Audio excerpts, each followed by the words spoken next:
The first time I saw the empty balance, my hands went cold. Years of saving, gone in a single transaction. When I asked, my sister didn't flinch. She twirled her keys, admiring the shine of her new luxury car. "You can just save again," she shrugged. I needed this more. And my parents? They nodded. "She deserves it," Mom said. Dad added, "Be a good sibling, support her." That was the moment I stopped being family and became executioner.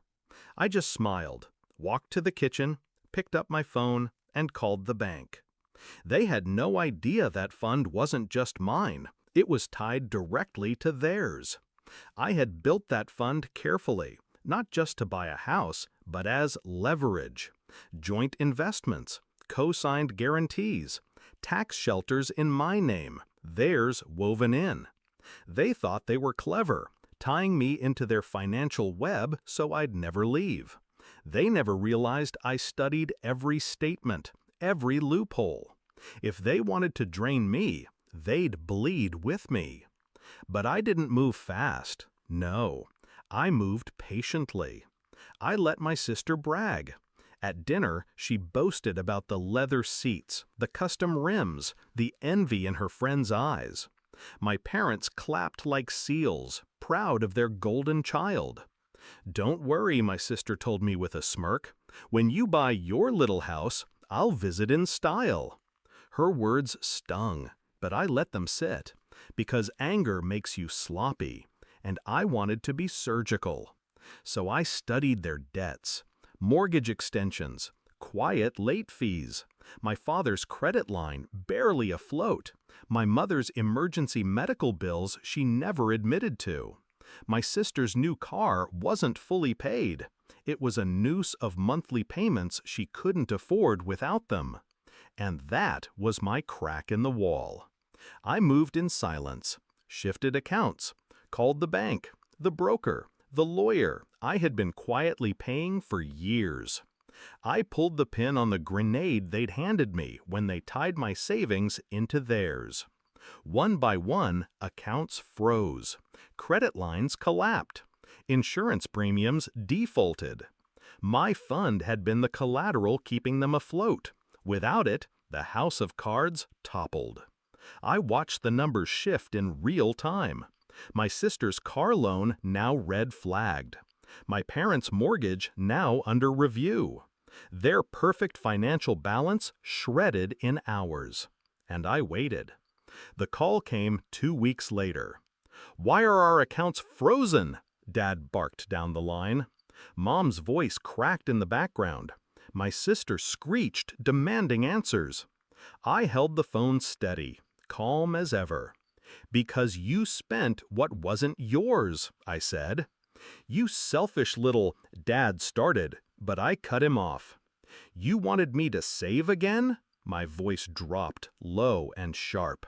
"Then start saving yourselves." I hung up. The fallout was delicious.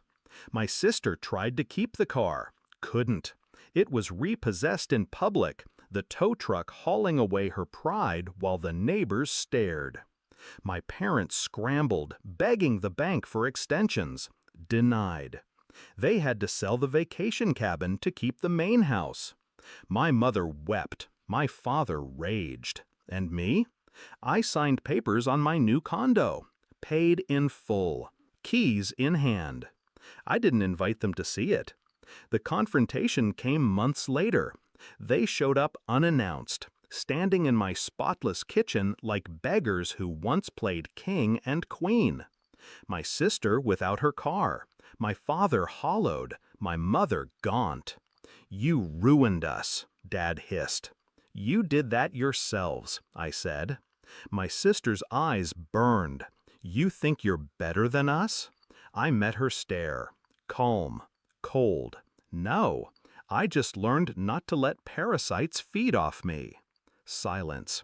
Heavy. Unbreakable. They left without another word.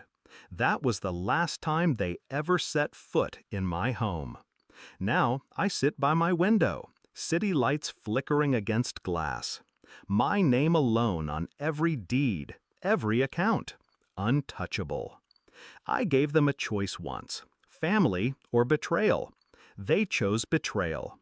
I gave them a second choice, humility or collapse. They chose arrogance. And I gave them their ending. They thought my savings were theirs to steal, but I made sure their empire was built on my foundation. So when they drained me, they pulled the ground from under themselves. That was the plan all along. That was my revenge. Because sometimes justice isn't about screaming or fighting. It's about smiling, dialing the bank, and watching everything they built burn to ash, while you rise from it, untouched.